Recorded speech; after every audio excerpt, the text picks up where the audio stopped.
Assalamualaikum warahmatullahi wabarakatuh. Perkenalkan, saya Sarim Al-Jazuli, NIM 222111083, kelas S5E. Di sini saya akan mereview dari materi pertama sampai materi terakhir. Materi yang pertama tentang pengertian sosiologi hukum. Sosiologi adalah ilmu yang mempelajari hubungan manusia dengan kelompok-kelompok. Hukum adalah ketentuan-ketentuan yang menjadi peraturan hidup suatu masyarakat yang bersifat mengendalikan, mencegah, meningkatkan, dan memaksa. Ketentuan-ketentuan yang menetapkan sesuatu yang boleh dikerjakan, harus dikerjakan, dan terlarang untuk dikerjakan. Sosiologi hukum didefinisikan sebagai suatu cabang ilmu pengetahuan yang secara analitis dan empiris menganalisis atau mempelajari hubungan timbal balik antara hukum dengan gejala-gejala sosial lainnya. Materi yang kedua tentang hukum dan kenyataan masyarakat. Hukum dan kenyataan masyarakat adalah hubungan antara norma hukum yang dibuat oleh negara atau institusi formal dengan realitas sosial yang terjadi di tengah masyarakat. Konsep ini menyoroti bagaimana hukum sebagai aturan yang ideal seringkali berbenturan atau justru menyatu dengan praktik, kebiasaan, atau budaya masyarakat. Yang ketiga ada tentang yuridis empiris dan yuridis normatif. Pendekatan yuridis empiris yaitu pendekatan yang dilakukan dengan langsung pada objek penelitian yang hendak diteliti guna mendapatkan data, informasi yang diperoleh dari studi lapangan.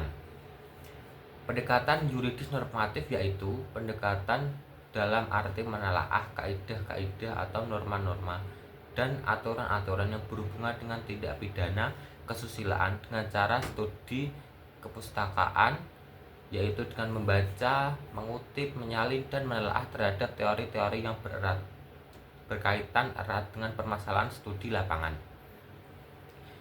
Yang keempat ada materi tentang mazhab pemikiran hukum dan positivisme. Aliran hukum positif atau positivisme adalah salah satu aliran yang terdapat pada filsafat hukum. Aliran ini mempunyai suatu pandangan di mana mengharuskannya pemisahan antara hukum dan moral secara tegas.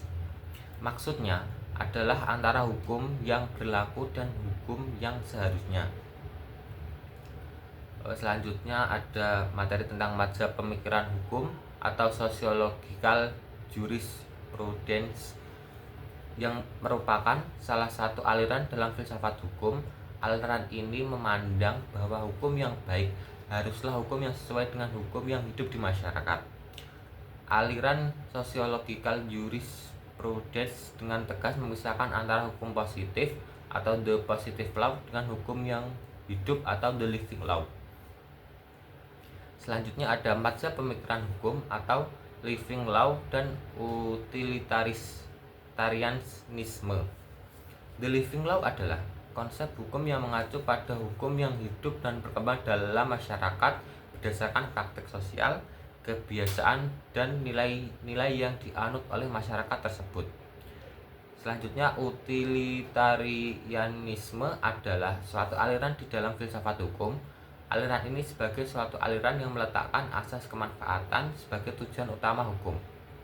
Kemanfaatan di sini diartikan sebagai kebahagiaan. Manusia bertindak untuk mendapatkan kebahagiaan dan mengurangi penderitaan, baik buruknya perbuatan manusia mendatangkan kebahagiaan atau tidak. Selanjutnya, materi yang ketujuh ada pemikiran Emil Durkheim dan Ibnu Khaldun. Pemikiran Durkheim yang utama adalah bagaimana masyarakat dapat mempertahankan integritas dan koherensinya pada masa modern, ketika hal-hal seperti latar belakang keagamaan dan etnik bersama tidak ada lagi untuk mempelajari kehidupan sosial di kalangan masyarakat modern. Durkheim berusaha menciptakan salah satu pendekatan ilmiah pertama terhadap fenomena sosial. Selanjutnya pemikiran Selanjutnya materi ke-8, pemikiran hukum Max Weber dan H.L.A. Hart. Max Weber memandang hukum sebagai bagian dari sistem sosial yang harus dipahami dalam konteks masyarakat tempat hukum itu berlaku. Kemudian dalam hukum The Concept of Law, Hart menguraikan bagaimana sistem hukum adalah kombinasi dari aturan primer dan sekunder yang bekerja bersama untuk menciptakan struktur hukum yang lebih stabil dan terorganisasi.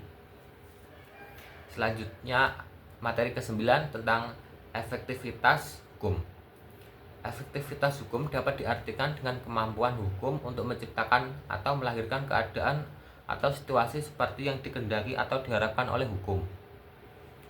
Dalam kenyataannya, hukum itu tidak hanya berfungsi sebagai social control, tapi dapat juga menjalankan fungsi perekayasaan sosial atau social engineering atau instrument of change.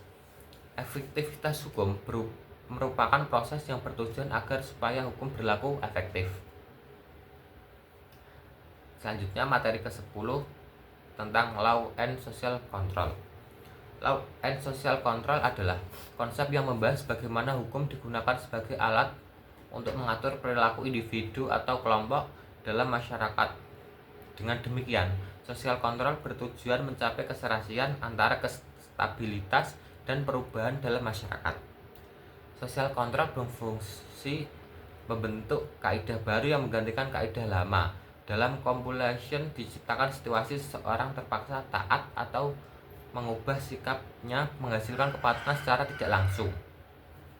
Pada perversion, norma atau nilai yang masuk di bawah sadar.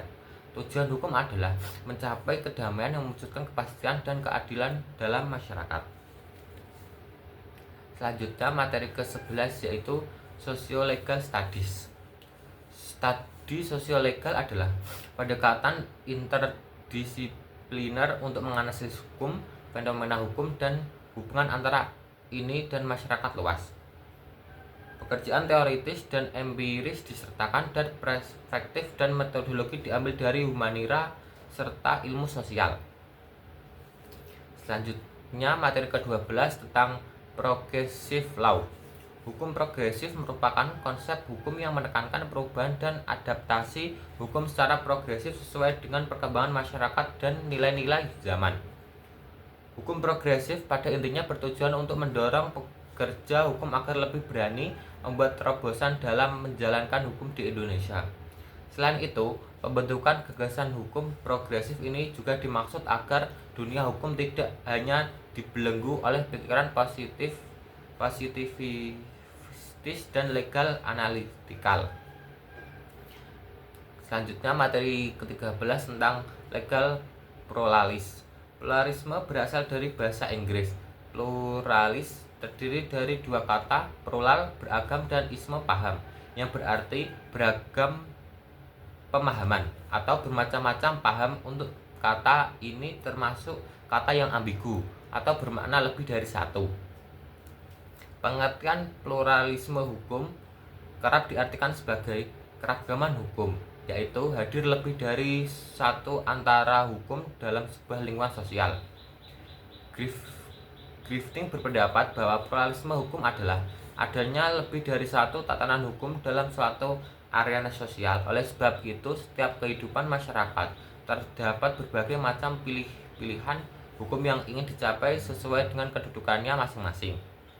Faktor-faktor yang menyebabkan terjadinya pluralisme hukum di masyarakat yaitu perbedaan suku, agama, ras, dan budaya. Yang terakhir, materi ke-14 yaitu pendekatan sosiologis dalam studi hukum Islam. Pendekatan sosiologi hukum Islam memanfaatkan analisis sosial untuk memahami hukum dalam konteks interaksi dan perilaku masyarakat.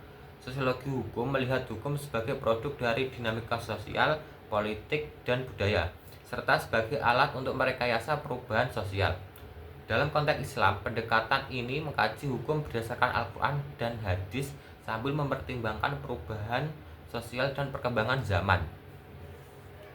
Sekian general review dari saya, kurang lebihnya Mohon maaf. Wassalamualaikum warahmatullahi wabarakatuh.